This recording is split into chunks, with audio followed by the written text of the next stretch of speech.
প্রিয় শিক্ষার্থী, এই ভিডিওতে আমরা আলোচনা করব অষ্টম শ্রেণী প্রথম পর্যায়ক্রমিক মূল্যায়ন অর্থাৎ ফার্স্ট সামেটিভ ইভ্যালুয়েশনের গণিত বিষয়ের সাজেশন নিয়ে। তো চলো আমরা কথা না বাড়িয়ে ভিডিওটি শুরু করি। তার আগে বলবো অবশ্যই ভিডিওটিকে এইচডি কোয়ালিটিতে কিন্তু অন করে নিতে হবে, তাহলে তোমাদের দেখতে অবশ্যই সুবিধা হবে। সেই প্রসঙ্গে তোমাদের একটা বিষয় আমি বলে দিচ্ছি যে প্রত্যেকটা স্কুলে কিন্তু প্রায় এই 1 থেকে 6 অধ্যায় পর্যন্ত প্রথম পর্যায়ক্রমিক মূল্যায়নের প্রশ্নে আসে। তো অর্থাৎ এই যে 15 নম্বরের পরীক্ষা হবে প্রথম সামেটিভে, সেখানে কিন্তু 1 থেকে 6 অধ্যায়টা তোমাদের পড়লেই হবে, প্র্যাকটিস করলেই হবে। ওকে, প্রথমে চলে আসো কষে দেখি 1.1। তো সেটা রয়েছে তোমাদের বইয়ের 5 নম্বর পেজে। তো সেই 5 পেজে যে অঙ্কটি রয়েছে ইম্পর্টেন্ট রয়েছে সেটা আমি বলছি। দেখো 2 নম্বর অঙ্কটি ইম্পর্টেন্ট রয়েছে। তারপরে চলে আসো 6 নম্বর পেজে, সেখানে 3 নাম্বার এবং 5 নাম্বার দাগের অঙ্ক দুটি ইম্পর্টেন্ট রয়েছে। আবারও বলছি, এই ভিডিওতে শুধুমাত্র ইম্পর্টেন্ট অঙ্কগুলো যেগুলো প্র্যাকটিস করলেই তোমরা 15 পাবে সেই বিষয়ে বলা হচ্ছে। তো 11 নম্বর পেজে চলে আসো, সেখানে 2, 3 এবং 4 নং দাগের প্রশ্ন 3টি অবশ্যই প্র্যাকটিস করতে হবে। এবার চলে আসো 12 নম্বর পেজে, সেখানে 6-এর B নং দাগের প্রশ্নটি ইম্পর্টেন্ট রয়েছে। তাছাড়া নিচে রয়েছে 7-এর 3 নং দাগের প্রশ্নটি, 8-এর 2 নং দাগের প্রশ্নটি এবং শেষে ইম্পর্টেন্ট রয়েছে 9-এর দাগের একটি প্রশ্ন, সেটি হলো 4 নম্বর প্রশ্ন।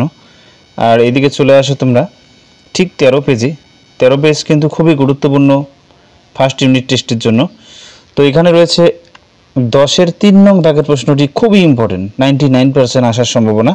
তারপর রয়েছে 11-র 1 নং, 2 নং, 9 নং, 10 নং এবং 12 নং প্রশ্ন ইম্পর্টেন্ট। এছাড়াও নিচে রয়েছে 12-র যে অঙ্কটি রয়েছে 12-র 5, এটি ইম্পর্টেন্ট রয়েছে 12-র 5। তারপর 13-র B নাম্বার, 13-র D নাম্বার এবং 13-র E, মানে 13 নম্বর দাগে কিন্তু B, D, E এই তিনটি ইম্পর্টেন্ট রয়েছে। আর তাছাড়া ইম্পর্টেন্ট রয়েছে এদিকে 14 নম্বর দাগে শেষ প্রশ্নটি, 14 নম্বর দাগে C নাম্বার। তারপরে 15 দাগে রয়েছে 5 নম্বর প্রশ্নটি ইম্পর্টেন্ট রয়েছে। আর 16 দাগে রয়েছে 16-4 এবং 16-র এই 6 নম্বর অঙ্কটিও প্র্যাকটিস করতে হবে। ঠিক আছে, তো এই প্রসঙ্গে আরেকটা কথা বলি, সেটা হলো যে তোমাদের বইয়ে যে প্রশ্নগুলো রয়েছে, যেমন 16 নম্বর পেজে যে রয়েছে সংজ্ঞাগুলো, সামান্তরিক কাকে বলে, রম্বস কাকে বলে, আর তারপর যে ছোট প্রশ্নগুলো রয়েছে এখানে, এগুলো কিন্তু অবশ্যই প্র্যাকটিস করতে হবে। এই দিকটাও একটু দেখে নেবে। ঠিক আছে, তো চলে আসো এবার আমরা পরের পেজে যাব। কষে দেখি 1.3, সেটা রয়েছে 19 পেজে। তো সেই কষে দেখি 1.3-এর যে অঙ্কগুলো ইম্পর্টেন্ট রয়েছে সেটা রয়েছে 20 পেজে। তো আমি তোমাদের দেখাচ্ছি, আবার বলছি ভিডিওটি অবশ্যই এইচডি কোয়ালিটিতে করে রাখবে। তো এখানে রয়েছে 2 নং দাগের প্রশ্ন। দেখো 2 নং দাগের প্রশ্নটি ইম্পর্টেন্ট রয়েছে। তারপরে 6 নং দাগের প্রশ্নটি ইম্পর্টেন্ট রয়েছে। তারপর 8, 9 এবং 11-র দাগে যে প্রশ্নগুলো রয়েছে সবগুলি ইম্পর্টেন্ট। আবারও বলছি 6, 8, 9 এবং এদিকে 11-র দাগের যে সব প্রশ্ন রয়েছে অবশ্যই প্র্যাকটিস করতে হবে, বিশেষ করে শেষের দুটো। এবার আসো 24 পেজে। 24 পেজের নিচের দিকে রয়েছে পাই চিত্র কাকে বলে, এটা কিন্তু ইম্পর্টেন্ট রয়েছে। পাই চিত্র কাকে বলে এটা অবশ্যই পড়ে নেবে। এবারে তোমরা আসো তোমাদের বইয়ের 28 পেজে, সেখানে রয়েছে কষে দেখি 2। সেই কষে দেখি 2-এর 4 নম্বর প্রশ্নটি ইম্পর্টেন্ট রয়েছে এবং সেটা রয়েছে 29 পেজে। এরপর 30 পেজে চলে আসো। 30 পেজে 8 নং দাগের প্রশ্নটি কিন্তু ইম্পর্টেন্ট রয়েছে। ঠিক আছে, 8 নং দাগের প্রশ্নটি। এরপরে তোমরা চলে আসো মূলত সংখ্যা যে চ্যাপ্টার রয়েছে 3 অধ্যায়, সেখানে। তো প্রথমের প্রশ্ন যেটা পড়বে তোমরা ইম্পর্টেন্ট রয়েছে এটা, যে মূলত সংখ্যা কাকে বলে এবং তার 2-একটি উদাহরণ দাও। ঠিক আছে, পড়ে নেবে। এবার তার ঠিক পরেই রয়েছে এই যে পেজে 39 পেজ রয়েছে, সেখানে 1 থেকে নিজে করি 3.2-এর 1 থেকে 5 নং প্রশ্ন ইম্পর্টেন্ট রয়েছে, অবশ্যই বেশি করে প্র্যাকটিস করে নেবে। এবার তোমরা চলে আসো তোমাদের বইয়ের 41 পেজে, মানে 41 পেজ, সেখানে রয়েছে কষে দেখি 3। এই কষে দেখি 3-এ 1-এর দাগের অঙ্কগুলো একটু দেখে নেবে। তারপরে 3-এর দাগের অঙ্কগুলো অবশ্যই শিখে রাখবে। 4-এর দাগেরগুলো তো অবজেক্টিভ প্রশ্নের জন্য অবশ্যই দেখতে হবে, ছোট প্রশ্নের জন্য। আর সব থেকে বড় প্রশ্ন যেটি ইম্পর্টেন্ট রয়েছে এখানে সেটি হলো 8 নং দাগের প্রশ্ন, 4টি মূলত সংখ্যা লিখি যারা 1 থেকে বড় কিন্তু 2 থেকে ছোট। এই প্রশ্নটি খুবই ইম্পর্টেন্ট রয়েছে। এছাড়া রয়েছে এদিকে 10-এর এ এবং বি নং দাগের প্রশ্ন দুটি ইম্পর্টেন্ট রয়েছে। এখান থেকে একটা শূন্যস্থান আসতে পারে বা সত্য মিথ্যা আসতে পারে, দেখে নাও। সেটা রয়েছে 40 পেজে, যে দুটি আলাদা মূলত সংখ্যার মধ্যে ড্যাশ মূলত সংখ্যা আছে। এখানে নির্দিষ্ট বা অসংখ্যর মধ্যে কিন্তু অসংখ্য কথাটা বসবে, এটা মাঝে মধ্যেই পরীক্ষায় আসে। এবারে তোমরা চলে আসো কষে দেখি 4.1, সেটা রয়েছে তোমাদের বইয়ের 45 নাম্বার পেজে। সেখানে যে অঙ্কগুলো ইম্পর্টেন্ট রয়েছে সেটা বলছি। 45 পেজ চলে আসো। 2-এর 3 নাম্বার, 5 নাম্বার এবং 6 নং দাগের প্রশ্ন ইম্পর্টেন্ট রয়েছে। তাছাড়া রয়েছে 3-এর 1-2 নাম্বার অঙ্ক এবং 4-এর 1 নাম্বার অঙ্ক ইম্পর্টেন্ট রয়েছে। ঠিক আছে, তো 45 পেজের অঙ্কগুলো দেখা হয়ে গেল।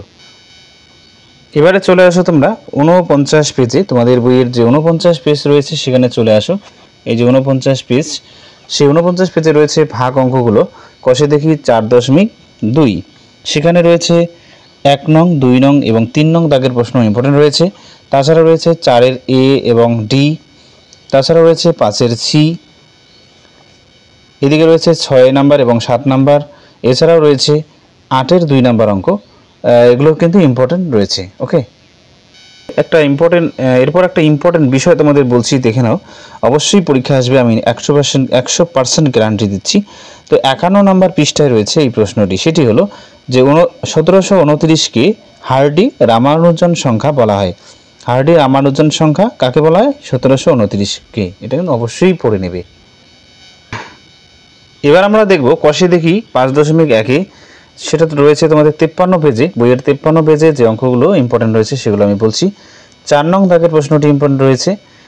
তাছাড়া রয়েছে 5-এর 5 নম্বর অঙ্কটি, 6-এর 5 নম্বর অঙ্কটি এবং 7-এর দাগের যে 1 নম্বর প্রশ্নটি রয়েছে এটি ইম্পর্টেন্ট রয়েছে। তাছাড়া একটা কথা বলবো, তোমরা এই নিয়মগুলো কিন্তু ভালো করে শিখে রাখবে। অন্য সংখ্যা আসতে পারে কিন্তু নিয়ম একই থাকবে। এরপর তোমরা চলে আসো তোমাদের বইয়ের 59 পেজ, 59 পেজ। ঠিক আছে, 59 পেজে যে অঙ্কগুলো ইম্পর্টেন্ট রয়েছে সেটা হলো কষে দেখি 5.2। তো তার যে অঙ্কগুলো ইম্পর্টেন্ট রয়েছে আমি বলছি। 5-এর এ বি ইম্পর্টেন্ট রয়েছে। তারপর রয়েছে 5.2 অনুশীলনের 2-এর এ বি ইম্পর্টেন্ট রয়েছে। 2-এর এ বি, আবারও বলছি 2-এর এ বি।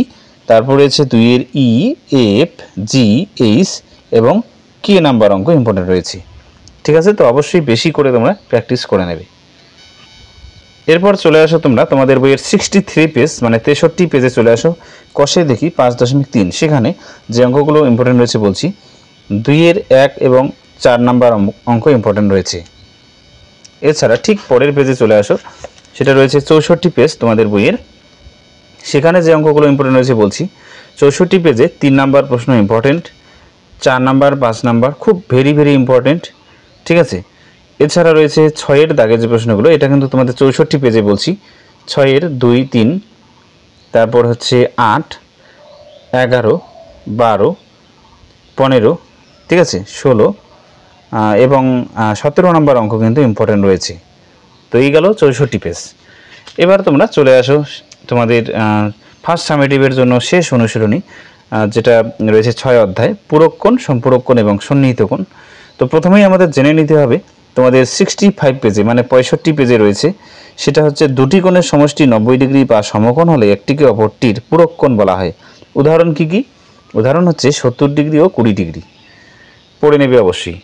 ওকে, এছাড়া রয়েছে সম্পূরক কোণ কাকে বলে সেটা পড়ে নেবে। এই যে দুটি কোণের সমষ্টি 180 ডিগ্রি হলে একটিকে অপরটির সম্পূরক কোণ বলা হয়। উদাহরণ হচ্ছে 10 ডিগ্রি ও 170 ডিগ্রি। অবশ্যই পড়ে নেবে। ঠিক আছে, তো নিচের প্রশ্নগুলো দেখে নেবে কোন জোড়া সম্পূরক বা পূরক, এটা একদম ইজি রয়েছে। এবার চলে আসো তোমাদের বইয়ের 70 পেজে, সেখানে রয়েছে 1-এর দাগের অঙ্কগুলো দেখে নেবে, ইম্পর্টেন্ট রয়েছে। এছাড়া চলে আসো 71 পেজ, মানে 71 পেজ, সেখানে খুব ইম্পর্টেন্ট 4টি অঙ্ক রয়েছে, সেটা বলছি আমি। দেখো সবাই দাগিয়ে নাও বইয়ে। 71 পেজে রয়েছে 9 নম্বর দাগের প্রশ্নটি, খুব ইম্পর্টেন্ট। 10 নম্বর ইম্পর্টেন্ট, 11 নম্বর এবং 12 নম্বর প্রশ্ন ইম্পর্টেন্ট রয়েছে। তো অবশ্যই আমি মনে করি এই 4টি প্রশ্নের মধ্যে অবশ্যই একটি থাকবে, সেটা আমার মনে হয়। ওকে, তো প্রিয় ছাত্রছাত্রীরা, এই হলো 8ম শ্রেণীর গণিতের ফার্স্ট ইউনিট টেস্টের সাজেশন। ওকে, তো তোমরা অবশ্যই ভালো করে প্রিপারেশন নিয়ে পরীক্ষা দাও, আর যদি কমন পড়ে তো অবশ্যই আমার ভিডিওতে কমেন্ট করে জানাবে যে তোমাদের কী ধরনের বা কী হারে কমন এসেছে, সেটা কিন্তু অবশ্যই আমাকে জানাবে। আর কোন বিষয়